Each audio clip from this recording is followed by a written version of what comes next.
Today is June 20th, 2013. I am interviewing Arthur Adair at his home in Mercer, PA. Mr. Adair is 93 years of age. He was born on July 16th, 1919. I am Chuck Jennings, the interviewer. Mr. Adair, what branch of service were you in? Adair Coastal too. United States Army. Yes. You were in the 99th Coastal Artillery Battalion, Yes. Company C, Yeah. 741. Yeah. What was the highest rank you achieved? Huh? What was the highest rank you achieved? What was the highest rank? Highest rank I was staff sergeant, Where did you serve? American Army. In the Pacific, South Pacific, in New Guinea? Yes. Okay. Let's start before we go into your military service. Let's go back to when you were back home with your father. Can you go into a little bit about what was going on in your life at that time? When you were 13? Yeah. Could you go into a little bit about that? Tell him about how you were brought up at age 13. That's what he want to know. About your garden, working in your garden? Yes. Well, can you tell me about that? Well, I worked in the garden and I raised chickens, ducks, turkeys, pigs, cows. Did you get a horse at some time? No. Did you get a white horse? Oh yeah, my father had a white horse. And what did you do with that horse? I plow gardens for him to make money. So, did you have to take means to take care of that horse somehow? Did you? Yes, I did. How did you do that? What did you do for that horse? I fed him. Oh, okay. Did you have to do some cleaning? Yes, I had to clean him. Yeah. I And had to clean his rectum out. I mean his thing out. It had manure in it. My father wouldn't do it, and he didn't do it, and the horse died. and as time went on, you had different little jobs. At age 17, what went on about the age of 17? Did you go to the CC camp? Yes, I did. What did you do there? I worked on the roads. I did what they told me to do. I shoveled sand in a dump truck with a shovel. Were you building roads or? Yes, and building roads, planting trees. CC camp, you plant trees. Hey George, what was that place over there? No, you don't ask me questions. You're talking to him. Okay. This is an interview, Daddy. Okay, at your CC camp, you planted trees and you worked and shoveled. Roads. Did you get in trouble anywhere along in the CC camp at one point? Yes, I did. Could you go into your story about that and how you left? Well, I got in trouble. Okay, and then you left and you somehow ended up in the Army? I went to the Army later on. Okay. So, as you went, that was about 1941, you joined the Army? Yes. Uh, Yeah, 40. In 40? 40 I went to the Army. Okay. And you went down to Fort Benning, Georgia. Fort Bragg. Fort Bragg? Mm-hmm. And at Fort Bragg, what did you learn? What did you learn at Fort Bragg? Well, I learned how to,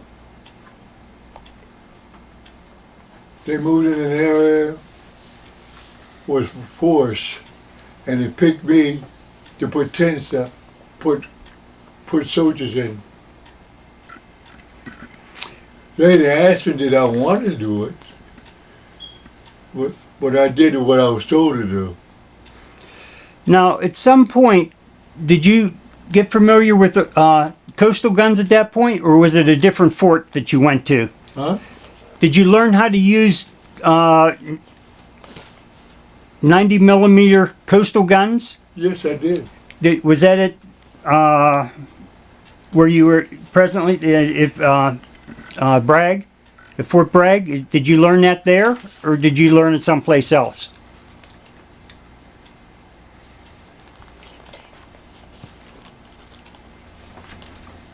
I learned the 3-inch gun there. And you were one of the first black soldiers to learn coastal guns? Yeah. We was the first black artillery we've ever fought. And there's something else I didn't tell you. We was on maneuvers on this big truck. We had ammunition on this truck. And somebody had put a rope down in the gas tank, them big trucks, and lit them. And gas was flashing out of that gas truck.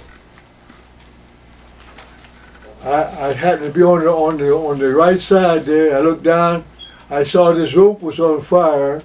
I saw gas coming out of it. So I told the truck driver to stop. And I told the man to get off. And the colonel came up and asked, who gave orders for this truck to stop? He told the truck wasn't supposed to stop. I said, sir, that rope down there is on fire and gas was flashing coming out of the truck, of the gas tank. So I told the man to get out, and I got out and put the fire out and pulled a rope out of there. That was a bomb to blow us up.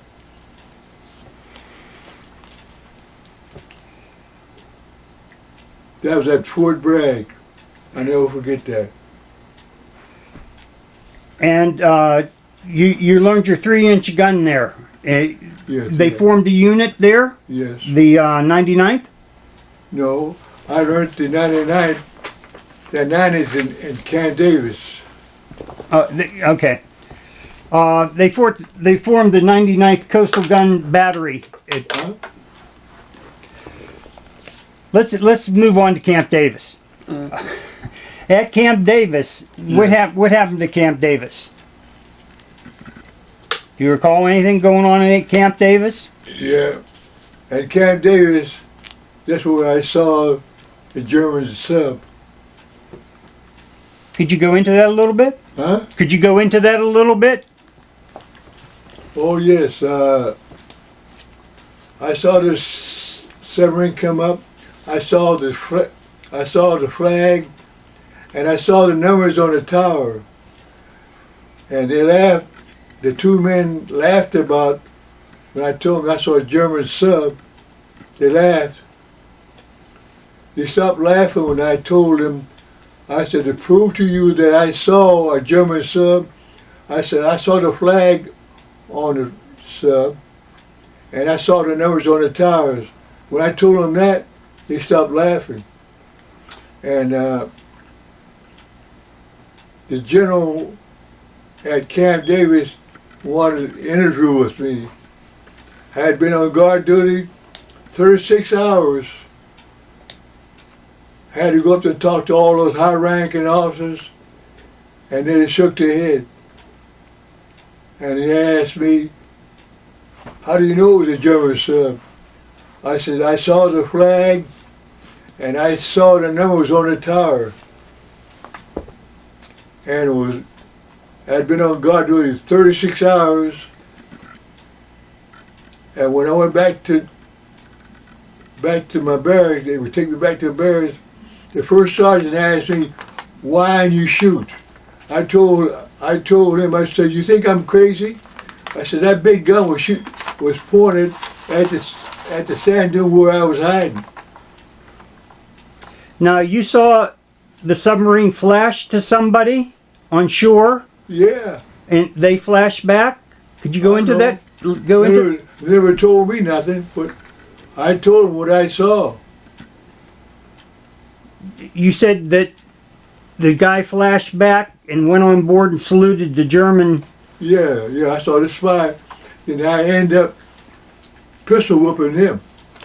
Well, before we go into that, Huh? you had said that you saw someone come on board the sub and saluted the German. Yeah, I saw him. I saluted the German officer, and the German officer saluted him, and he gave the German officer some paper. I don't know what was on the paper, and he taken him back.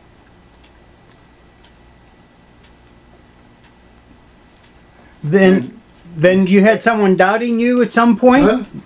You could you go into that a little bit more about how you hit the guy in the head with the pistol? Well, he called me some names, and I told him to spread. He said, I don't spread for no black nigger. Then I took that 45 lay beside his head. Then all that fancy talk left. And this first lieutenant asked me, said, Sergeant, you know you slapped a white man? That's what he said. And that's the gospel truth. And what happened over that incident? Well, when I did that, the first lieutenant taken my stripes off from my arm and put me in prison. And I fell asleep. Guys in there was crying. A lot of guys there that had 300 years.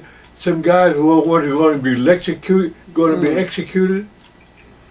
And they came and take me up there to where the 3-star general was. And I told him. So the general told me to take my shirt off. And I took my shirt off. He gave it to the wax and told her to go put some sergeant stripes on it. And he came back. So you got your stripes back then? Yeah. I was busted twice in the Army. And each time, a high-ranking officer gave my stripes back to me. I was busted another time when the sergeants didn't like me and they signed a petition and got me busted. Orders came from Pentagon building to MacArthur's headquarters telling them that they can't bust me, and then the officers got afraid of me. A 3-star general he had been a German. I was told he was the only German officer, foreign officer, that led American troops during the war. His name was Kruger. The incident from the Pentagon where you got your stripes back was because you were very familiar with the 90 millimeter coastal gun. Was that right? And that's how you got your stripes back, because of your familiarity with that coastal gun. Before that, let's jump back to December 7th. Okay, when you were dressed up, ready to go to town. Yes. Could you go into that a little bit? On Huh? December 7th, when you were ready to go into town, Yeah. can you tell me a little bit about what happened there? You were coming down the steps in your suit? Oh yes. I was coming down the steps, and there was 2 MPs down there, and they told the gun up across me, and they asked me, said, "What's your name?" I told him. He said, "Go back upstairs, take that monkey suit off, and report to the order room." And I saw sights that I never saw before. a Dunga bugle corps went up the street. I saw the flag waving. I saw soldiers marching like I never saw before. And I was told that the Japs had bombed Pearl Harbor.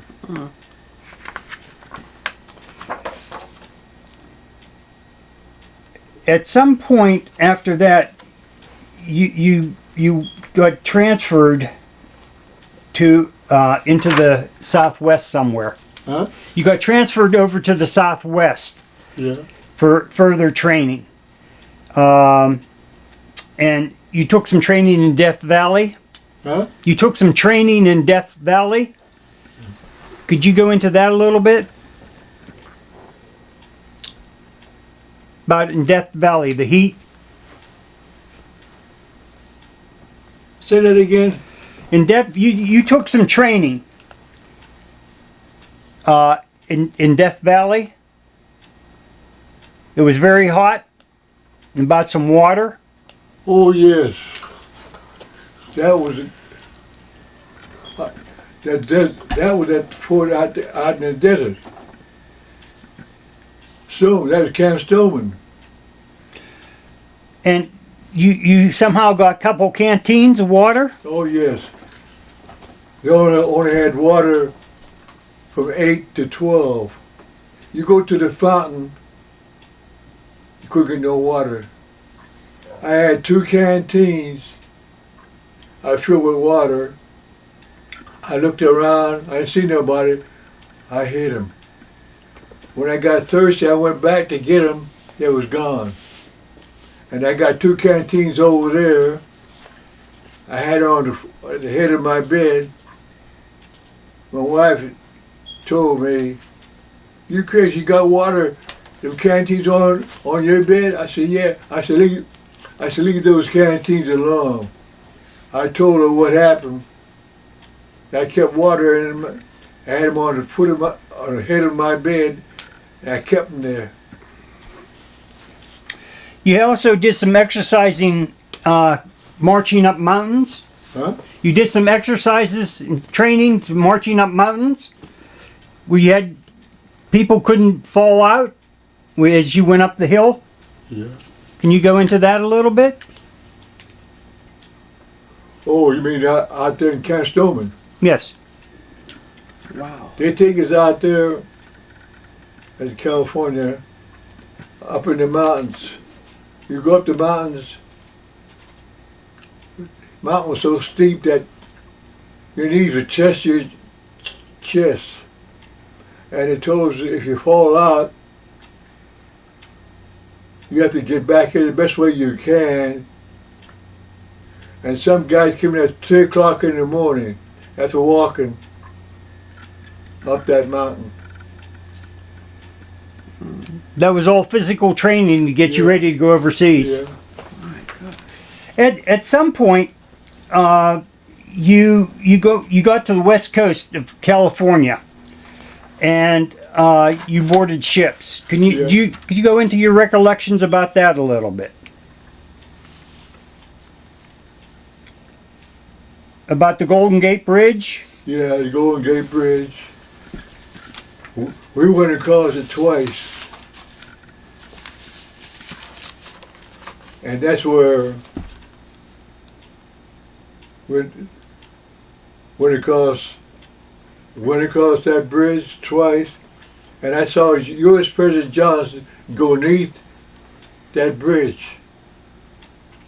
That bridge has 2 places. Had a train track on there. I can tell you about that. Had a place for the heavy trucks on there. Had a place where you walk on there. It was at Alcatraz, and we was told that there were sharks in that water, and it take us from Alcatraz. It take us 38 days to get to Australia, Brisbane. Now, you had left from the Golden Gate, San Francisco, Yeah, to go to Brisbane, Australia. yeah. Now, on on your trip over, you zigzagged? Huh? Do your boats zigzag back and yeah. forth? They change course every 5 minutes to keep the jets from getting their locations. It taken us 38 days to go to Brisbane. And at Brisbane, they got the national boundary there. There's a mountain that goes around Brisbane. They say it's over 1,200 miles. That's where the Pacific Ocean meets with the Coral Sea. The only time that you can get up to Brisbane is when it tides in. I saw the navigator get off the ship, and another guy, Australian got on there, and they went up this river to Brisbane. I was told that the river had sharks in it. It was a Navy man out there swimming, came over the PA system to get out of that water because there were sharks out there. Now, when you were in Brisbane, did you get off the ship at all? No, we were allowed off the ship. We let us off the ship. We stayed there 7 days, then we went up the coast in Brisbane, and that's where I saw the Japanese submarine. Were you on watch? No, that's where I saw. Yeah, The Japanese submarine. Yeah. Were you on watch at that time? No, I wasn't on watch. They had us up early and told us to keep our eyes open. Then I saw this periscope come through the water, and there was a little Italian kid. Everywhere I'd go, he followed me and sleep on me. I hit him, I slapped him in the head. He woke up cursing, and I was so scared the words wouldn't come out of my mouth. And I pointed, and this kid started talking loud, said, "Jap sub," and then the officer said, "Eddie's down there." He said, "Jap sub." He said, "Where?" He said, 150 feet over Port Bow. I saw this Navy officer raise the arms of the sailors, hit him in the face. The Navy guys turned the gun towards where the periscope was, and this officer ran in the back. There was a telephone back there, and when that torpedo was supposed to hit the ship turned, and the Australians came there throwing death charges down in there. And President Johnson put out black smoke and started blowing the whistles. Now, the Japanese submarine has shot torpedoes at the SS President Johnson. Yeah, I saw that. And you watched the torpedoes go by. Yeah. No, I didn't see him go by. I had 2 canteens. I don't know what happened to my 2 canteens.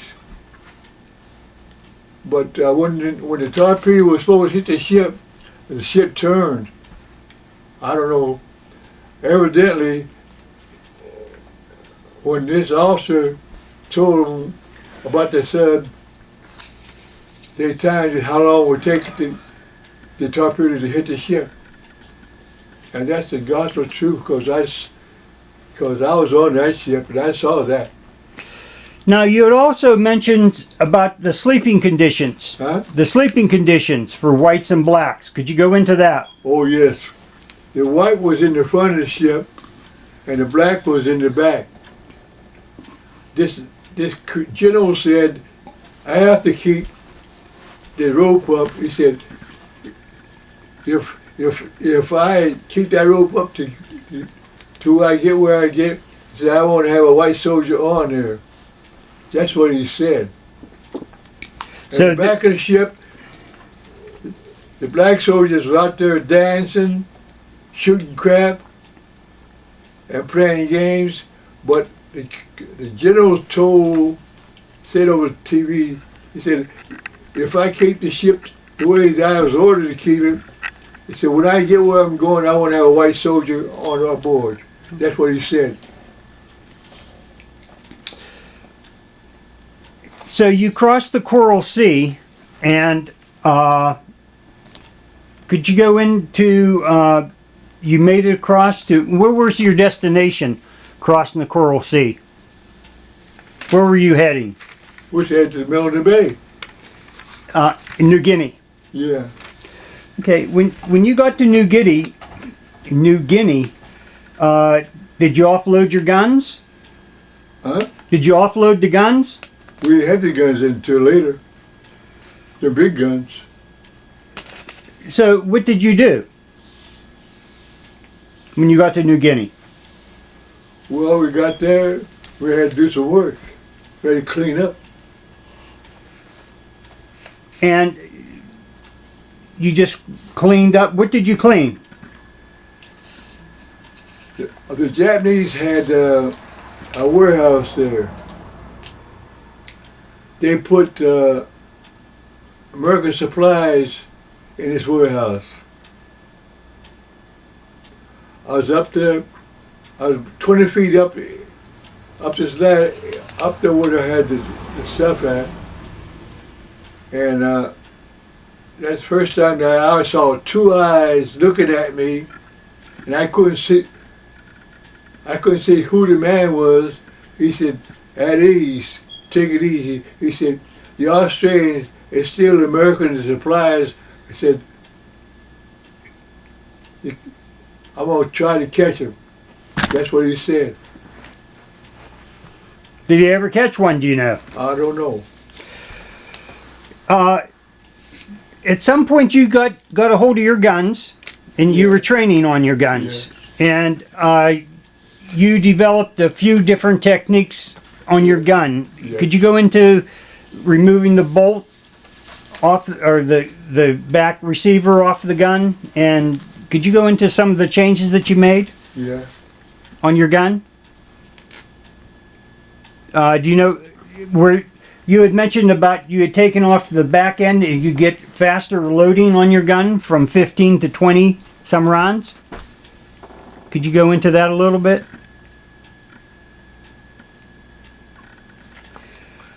This processing. Did a sergeant give you some trouble at some point and put his finger where it shouldn't be?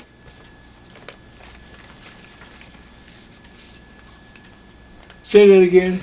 Was there a sergeant who put his finger someplace where it Oh should? yes.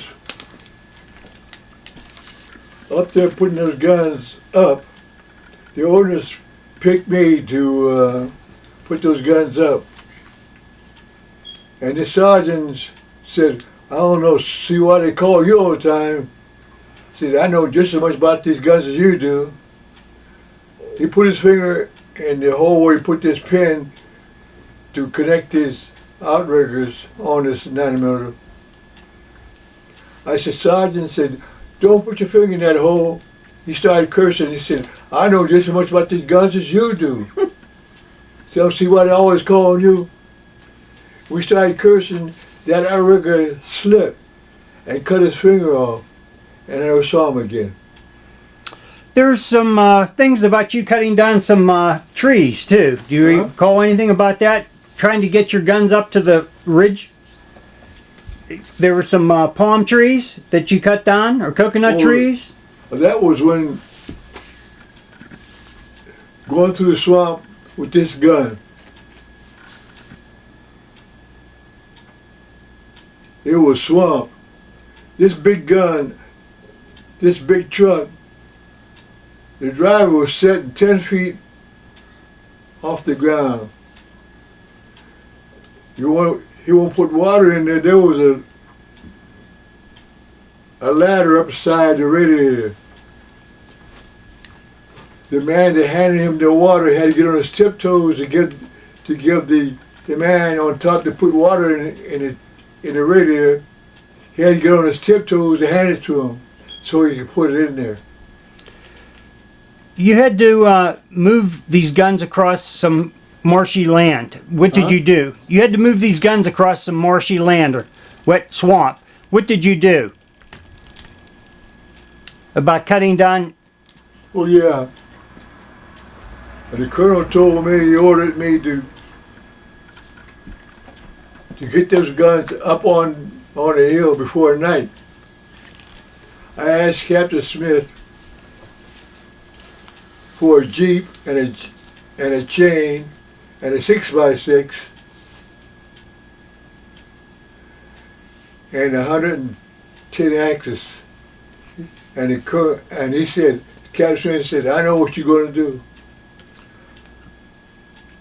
We cut down coconut trees and put them in there to make solid foundation for those big trucks to go in there.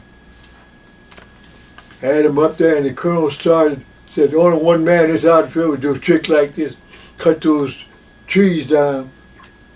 I told the colonel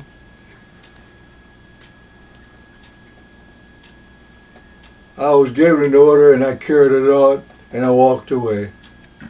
Yeah, they were $5 a piece, those trees. Yeah. He said them trees cost $5 a tree, and I told him I had an order, and I carried it out, and I walked away.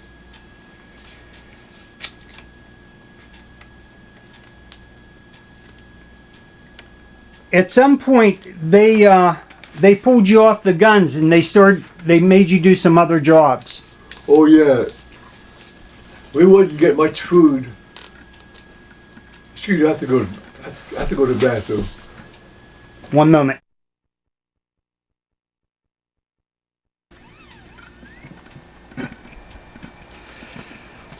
Now, at some point, you had told some officers about the gun, your gun misfiring. Yes.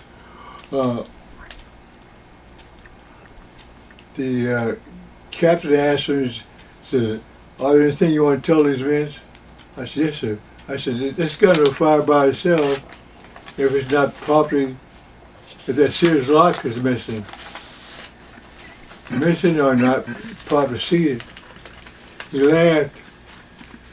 And 2 weeks later, it happened. A second lieutenant put a live round in the breech, and the gun went off and landed 50 feet from 80th General Hospital. Some authority up to the 80th General Hospital called the colonel and gave him hell about that gun going off. I was down in a transport ship loading supplies. And I heard a Jeep up on the dock. And I heard someone say, officer say, where's Sergeant Adair? He said, he's down number 3 hole, loading ships. He was a corporal. The corporal just came up out of the hole. The ship is hot down there. This corporal had to go down 7 stories down in a hole of the ship to tell me that the captain wanted to see me. When I got up there, it took him about 15 minutes to climb out of there. The guardrails, the ladders on this, to go up the steps, there ain't no guardrails. And if he fell from up there, he was a dead man. When he got up there, he said, Sergeant, the captain wants you upstairs. I went up there, and the captain said, Sergeant said, remember 2 weeks ago you said that they gun would fire by itself? I told him, I said, the serial lock is missing or it's not properly seated. He said, Colonel Roscoe ordered me to come and get you. So I'm ordering you to get in the Jeep. So we went down there, and I taken the breech block out of the gun and put it down. The serial lock was missing. So I told the colonel what the trouble was. I said, I have to go to orders to get a sear lock for it. So he gave me a Jeep and a driver to go up there. And the master sergeant, the white master sergeant said, what do you want, boy? And the first lieutenant came over and said, told the master sergeant, you shut up and listen and give him what he wants. I said, I told him I want a sear lock for the 90 millimeter. He said, I never heard such nonsense. I offered him the book. He said, I never heard such nonsense. So he said, the first lieutenant told him, said, you give him what he wants. He gave me what I wanted, and the Jeep driver take me back, and I put it in the gun. And I had to put the breech block back in the breech of the gun. The colonel told me, he said, let these men do it. He said, they don't know nothing. The only rank that I saw was the colonel's and mine. And after I got the breech block in there, he said, give us a close order gunner's drill. And I did that. So that's that on that. Now, you at one point you had taken a lever off the back of the gun, and Yeah. they were going to court more or just take your stripes off of that because you could get it to fire faster without that. Could you go into that? Oh, but my stripes. Well, about the time the gun was only firing 15 rounds, and you could get it to fire 28 rounds or 25 Oh, yeah. rounds. I took the arm off the gun. That what you want?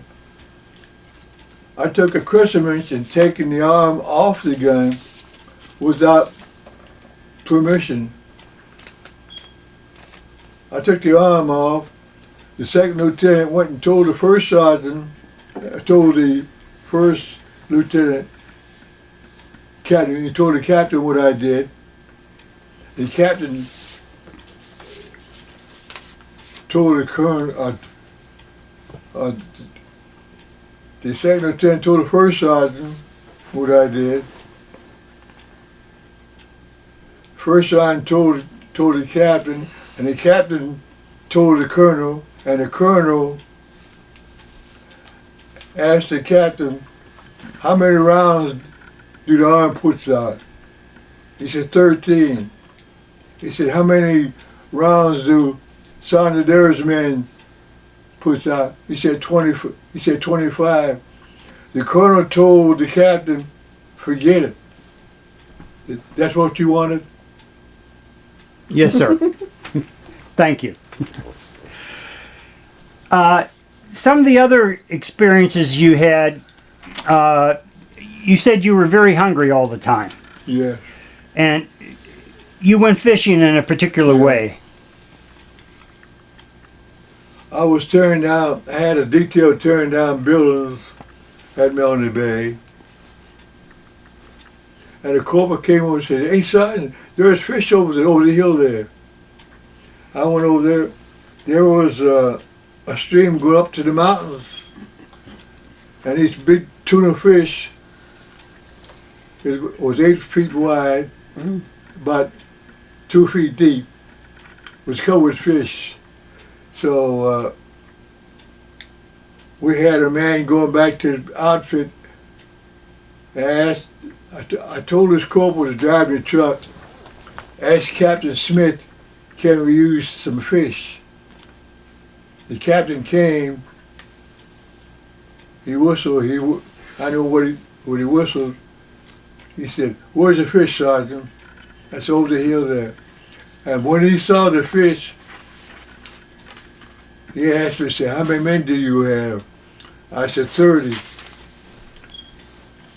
He said, 30, 35. He said, take 5 men and put them down there he went and got this bushel basket made out of aluminum. I don't know where he got this basket from.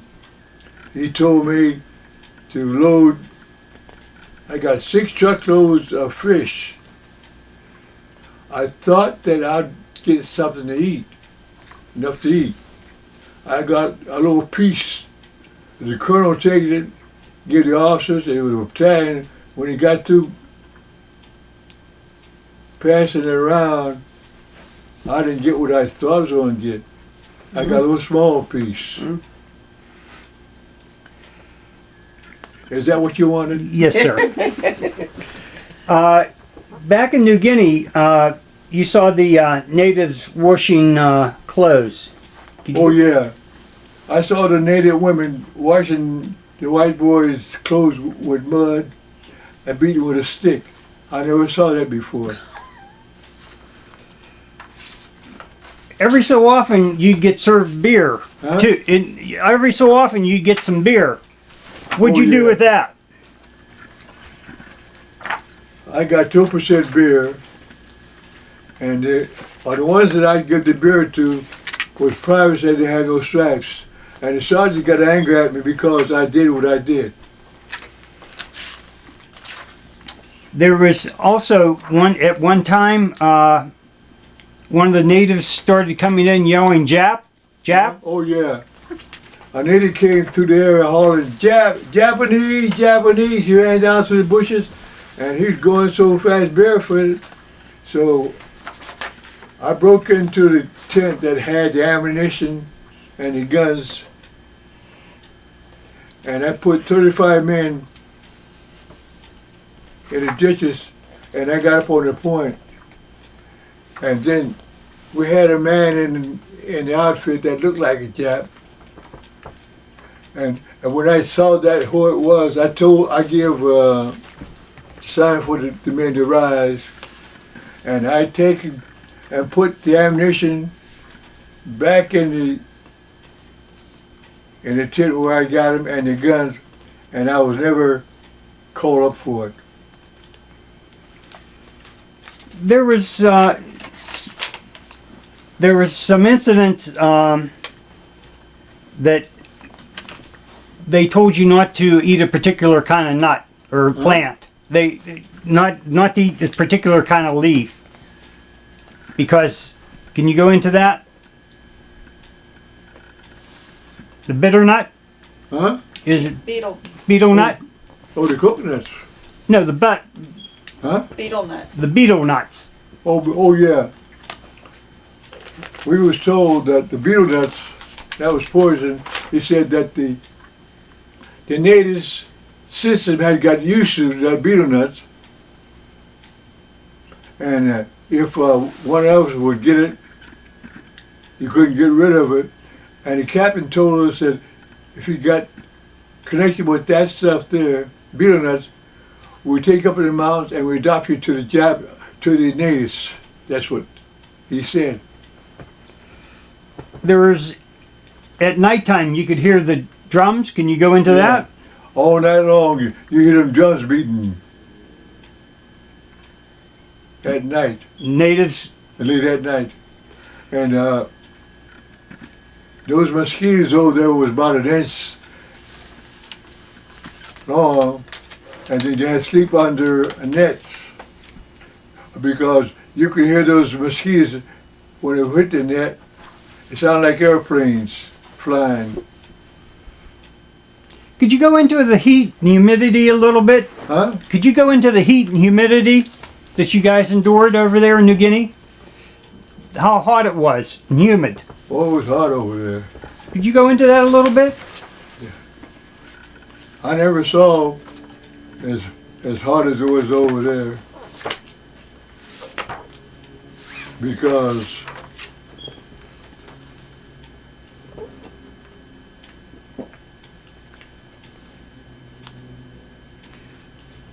Well, anyway, you had, at some point, you had to, you had inspections about dirty clothes and things like that. oh yes, And you had, wash their clothes. you had did something a little bit differently.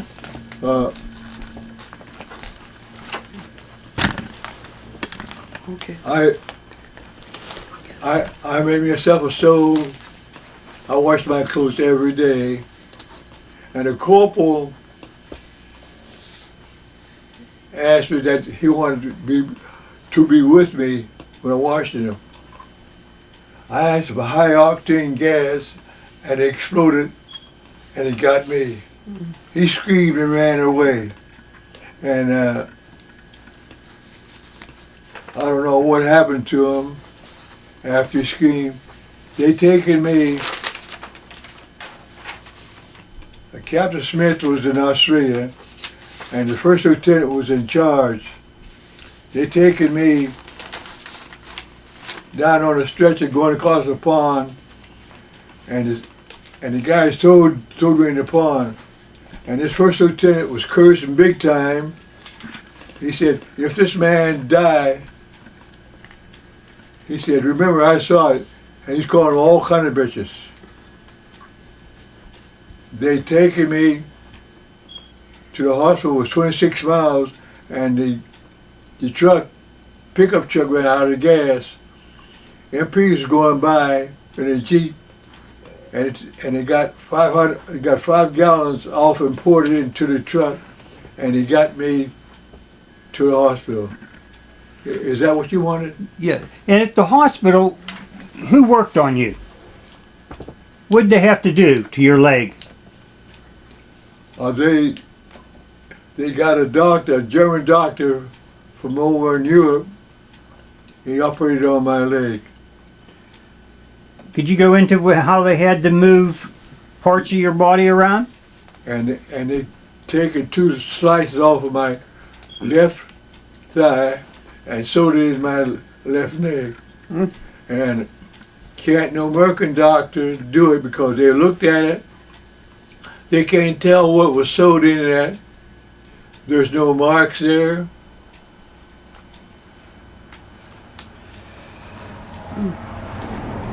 After the operation, you went to a hospital. Can you go into that story about the hospital? About the captain coming and visiting? Well, the guy that supposed to shot me?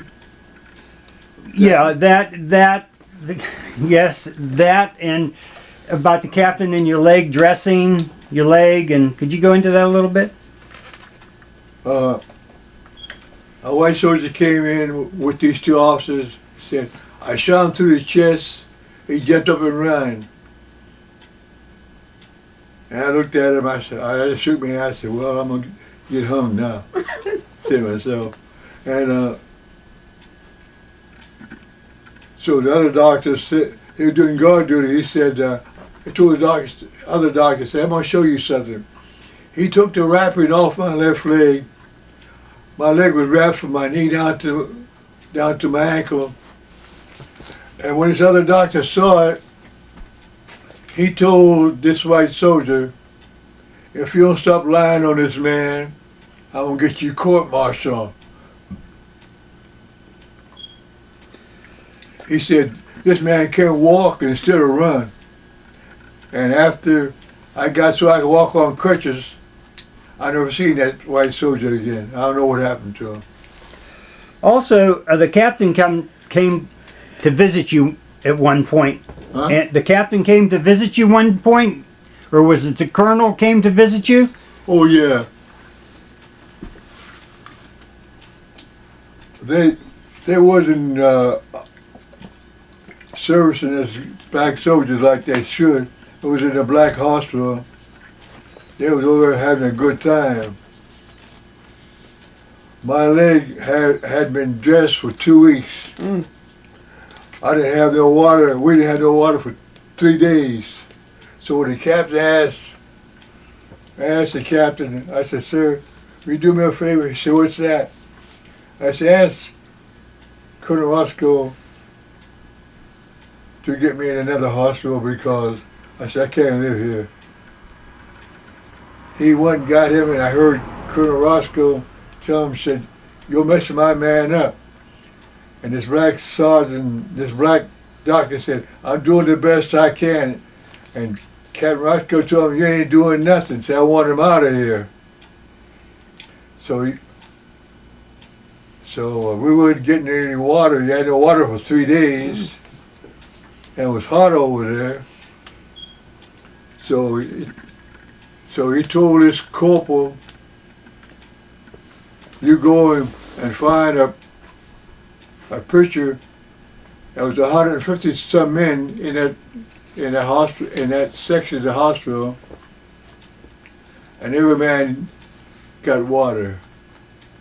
And that's the gospel truth. Now, at some point, that was around 1945. You started to walk a little bit, and the war had ended, and you got on board ship to go home. Yes. Could you go into some of your one of your experiences with the waves and things like that on board ship? I saw a typhoon at sea. I saw waves as high as 10 telephone poles high. I didn't have nothing else to do, so I opened the window, and I got a face full of water. I slammed it back. That's on this big ship I was on. So And going back home, there was a torpedo in the water, and that ship was supposed to run into that torpedo to blow the ship up, but they went around it. there was a mine, a water mine with yeah. prongs out of it. Yeah, I saw that, and that's the gospel truth.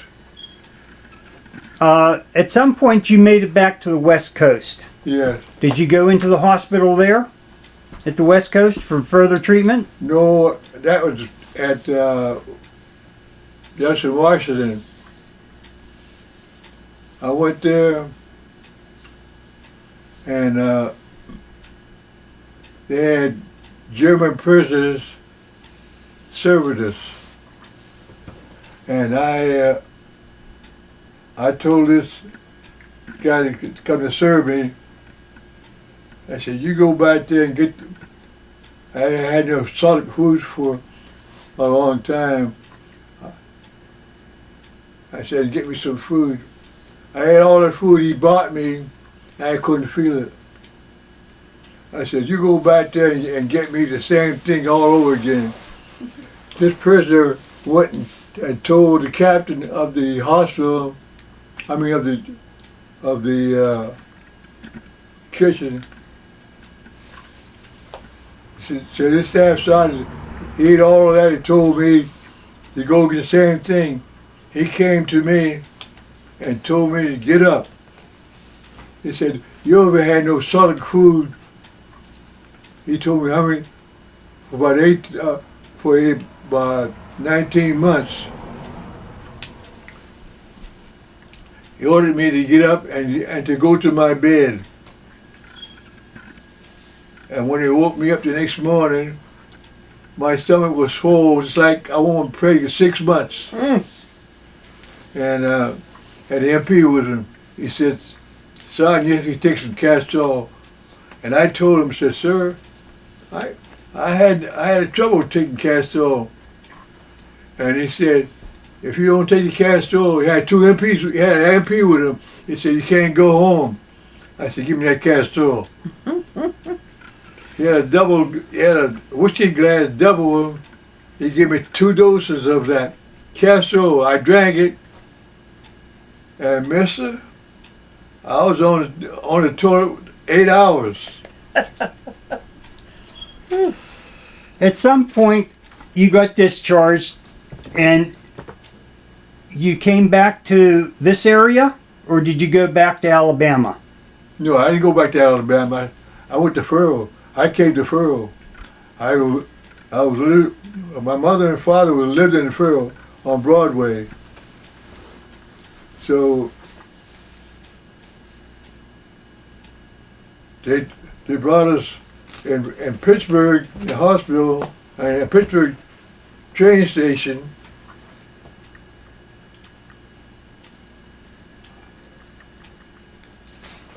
Your Pittsburgh train station? Go ahead. And the train station, they had MPs in there. I had been traveling from the West Coast I was sleepy. I fell asleep. and my train was leaving at 8 o'clock. I was sleeping. MP woke me up and asked me,